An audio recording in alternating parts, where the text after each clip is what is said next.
Halo Cinecrip, balik lagi sama gue Rashid Hari. Yang kali ini mau nge-review salah satu film Indonesia terbaru yang baru aja rilis di bioskop. Ini adalah film yang berhasil ngasih kejutan menyenangkan buat gue, karena awalnya gue tuh gak terlalu berharap tinggi ya, karena film ini statusnya adalah adaptasi dari sebuah sinetron yang gue gak familiar. Gue gak familiar sama sumber adaptasinya, gue gak familiar sama sinetronnya. Soalnya emang itu sinetron jadul yang tayang di TVRI sekitar tahun 1984 lah, alias jauh banget sebelum gue lahir. Tuh orang tua gue aja belum ketemu pada saat sinetron itu rilis. Makanya gue gak masang ekspektasi terlalu tinggi lah. Tapi begitu nonton, di luar dugaan versi filmnya ini bisa ngasih tontonan drama keluarga yang lumayan hangat loh. Yes, film yang gue maksud adalah Rumah Masa Depan, bikinannya Daniel Rifki yang tayang di bioskop sejak hari Kamis kemarin. Tapi sebelum gue lanjut membahas kenapa film ini tuh jadi kejutan menyenangkan buat gue, seperti biasa gue mau ngucapin makasih dulu buat teman-teman yang masih setia join membership Cinecrip, terutama dari Tier Bestie dan La Familia, yang gue perhatiin jumlahnya konsisten nih, alias pada bersedia memperpanjang membership kayaknya. Thanks banget buat yang udah terus join, dan kita ngobrol-ngobrol lah ya di live stream bulanan membership minggu depan. Nah, balik ke Rumah Masa Depan ya. Ini film tuh agak ngobatin rasa kangen gue ke salah satu bentuk film yang belakangan tuh makin jarang dibuat. Karena kan kalau kita lihat ya, seiring perkembangan zaman, semakin modern sebuah zaman tuh film-filmnya juga kelihatan makin kompleks. Bahkan yang genrenya drama pun kalau gue lihat juga ceritanya makin kompleks gitu, isunya makin rumit, bentuk storytellingnya tuh nggak lagi yang biasa-biasa aja. Gue kangen sama tipe drama keluarga zaman dulu yang lebih sederhana, yang lebih mengutamakan nilai keluargaan yang hangat daripada ya gaya-gayaan ini itu, storytelling yang pakai gimmick, pakai teknik yang jelimet gitu. Gue kangen sama tipe-tipe film seperti itu. Tipe-tipe film yang cenderung ngambil latar di sebuah rumah ya, menyoroti sebuah rumah, nge-explore dinamika keluarga di dalamnya. Makanya beberapa orang banyak nyebut tipe-tipe film ini tuh sebagai drama rumah. Itu sih yang gue suka dari Rumah Masa Depan. Dia udah ngasih kesan kalau oke, ini adalah drama keluarga yang sederhana, yang simple, yang kayak ya tipe-tipe yang gue kangenin tadi. Bahkan sejak opening sequence-nya pas kita tuh diajak kelilingin rumah protagonisnya, terus kita ngelihat ruang-ruang yang sering jadi tempat sebuah keluarga itu berinteraksi, ketawa bareng, ngobrol, saling berantem gitu. Jadi gue ngelihatnya rasanya damai banget. Apalagi ditambah iringan musiknya yang pakai piano yang hangat banget, yang gue nggak bisa mendeskripsikan kesannya apa ya. Tapi begitu gue dengar musik itu, gue langsung mikir ini musik cerita keluarga zaman dulu banget nih, yang hangat, simple. Dan ngeliat adegan itu tambah musiknya bikin gue langsung kangen sama rumah sih. Itu kesan yang makin jarang dipunyai sama film-film komersil kita zaman sekarang. Alur filmnya sendiri nyeritain tentang dinamika keluarga pasangan suami istri Sukri dan Surti namanya. Kalau di sinetronnya dulu mereka diperanin sama Deddy Sutomo dan Aminah Cendrakasih. Kalau di sini giliran yang main Fedi Nuril dan Laura Basuki. Jadi si Sukri itu punya usaha toko sayuran, sedangkan Surti adalah chef terkenal yang sempat jadi juara lomba masak di TV sebelum sekarang banting setir jadi YouTuber. Mereka punya 2 anak, yang sulung namanya Bayu, dia kerjanya main game mulu, dan yang bungsu adalah anak cewek namanya Gerhana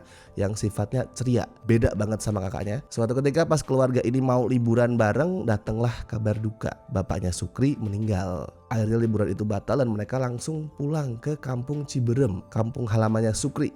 Dan disitulah muncul konflik, banyak konflik. Salah satunya adalah antara Surti sama ibunya Sukri yang emang sejak dulu tuh benci banget sama menantunya. Tapi bukan cuma itu konfliknya, kayak gue bilang tadi banyak konflik di film ini. Gue sama sekali nggak tahu ya cerita sinetronnya dulu kayak gimana. Tapi gue nggak kaget sih misal film ini ceritanya itu adalah gabungan dari cerita beberapa episode dari sinetronnya dulu. Gue nggak kaget sih misalkan yang subplot ini ngambil dari episode yang A, subplot itu ngambil dari episode yang B. Mungkin aja kayak gitu. Selain pertengkaran menantu mertua tadi, ada juga misteri nih. Ada misteri di sini loh. Ada misteri soal kasus pemukulan yang dialami Pak Kades. Jadi ibunya Sukri itu dituduh udah mukul Pak Kades di sawah sampai Pak Kades tuh pingsan, koma. Nah, terus muncul pertanyaan, benarkah ibunya Sukri yang mukul atau ada orang lain? Kalau ada orang lain siapa? Nah, itu ada subplot soal itu.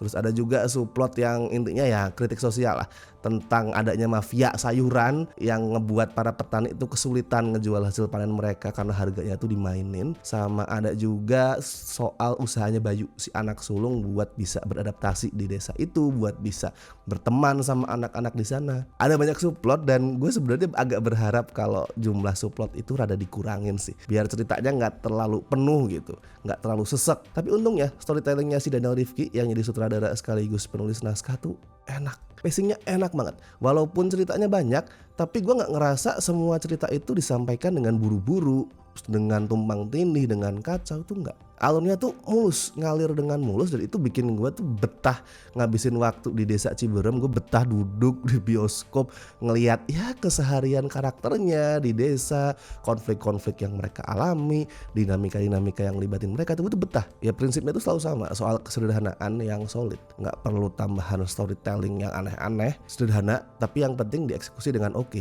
Dan itu makin kebantu juga sama acting pemainnya ya yang oke-oke. Fedi Nuril akhirnya tidak menjadi suami yang doyan poligami, walaupun gue tetap ngerasa karakternya dia tuh rada ngeselin ya. Sukri ini suami yang nggak pernah diskusi dulu sama keluarganya kalau ngambil keputusan. Pas milih buat temenin ibunya di desa, dia nggak diskusi dulu sama istrinya. Pas kemudian sempat kepengen pulang buat ngurusin bisnis yang terbengkalai, dia juga nggak diskusi dulu sama istrinya. Ngeselin ini orang. Terus si Ciara Nadine Brosnan yang meranin Gerhana seperti biasa kayak di film-film dia sebelumnya, mainnya tuh lucu sebagai bocah yang polanya nyeleneh banget. Tapi bintang utamanya jelas seperti sudah kita duga bersama, yaitu Laura Basuki sama Widiawati. Acting mereka kuat banget. Mereka bisa nyimbangin antara drama yang emosional sama komedi yang lucu. Puncaknya jelas di third act pas mereka tuh berduet di adegan kamar mandi yang emosional banget. Kalau skor ya buat Rumah Masa Depan bisa gue kasih 7,5 dari 10. Ini simple banget. Sekali lagi ini sangat simple. Tapi justru kayak gue bilang tadi, kesederhanaan itulah yang jadi kekuatan utama filmnya. Dan dari kesederhanaan itu muncul nilai-nilai keluarga. Ini adalah drama yang ngingetin soal gimana sih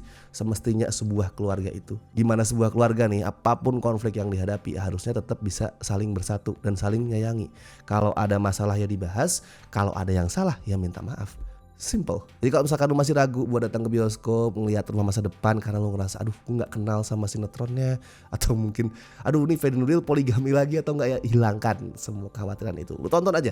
Selama lu gak berekspektasi dapat cerita yang aneh-aneh, lu cuma berekspektasi dapat drama keluarga yang simple dan hangat, kemungkinan besar lu akan puas nonton ini. Dan kalau yang udah nonton, apakah lu setuju sama pendapat gue? Bisa lu share opini lu semua di kolom komentar, tulisin review lu apapun itu, oke? Dan seperti biasa gue ingetin jangan lupa like video ini, subscribe Cinecrip, dan misal kepengen membantu kami bisa kasih donasi seikhlasnya lewat berbagai cara. Ada super thanks, ada Saveria, dan ada juga join membership sesuai dengan tier pilihan kalian masing-masing.